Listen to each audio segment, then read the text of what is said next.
বৈশাখের দুপুরবেলায় হঠাৎ আকাশ কালো মেঘে ঢাকা। আসসালামু আলাইকুম। হঠাৎই ঝড়ের আগমন, কালবৈশাখী ঝড়ের তাণ্ডবে লণ্ডভণ্ড হয়ে গিয়েছিল গতদিন।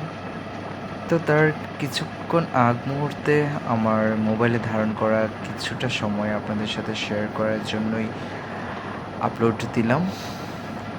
এটি হচ্ছে কিশোরগঞ্জ থেকে হোসেনপুর যাওয়ার রাস্তা। আকাশ কালো মেঘে ঢাকা, চারপাশ বাতাস বইছে, যে কোনো সময় ঝড় শুরু হয়ে যাবে।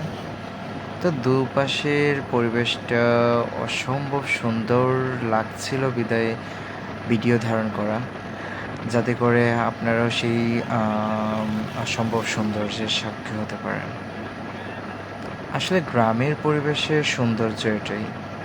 রাস্তার দুধার ঘেঁষে গাছগাছালির যে একটি অবয়ব বা আচ্ছাদন, সেটা শহরের কোথাও খুঁজে পাওয়া যায় না। নির্মল পরিবেশ, নির্মল আলো, নির্মল বাতাস, এটার জন্য অবশ্যই আপনাকে গ্রামে ছুটে আসতে হবে। তবে এটা ঠিক, গ্রামে বসবাস করার চেয়ে না করা ভালো। তবে যারা প্রশান্তি পেতে চান, যারা মনের আনন্দ খুঁজে পেতে চান বা লুফে নিতে চান, তারা জীবনে একবার হলেও গ্রামে ছুটে আসা উচিত। তাদের জন্য অপেক্ষায় আছে নৈসর্গিক সৌন্দর্যমণ্ডিত সেই পরিবেশ, যা নিজ থেকে অবলোকন করে নিতে হবে। যাই হোক, ধন্যবাদ সবাইকে আবারও আমার ভিডিও দেখার জন্য।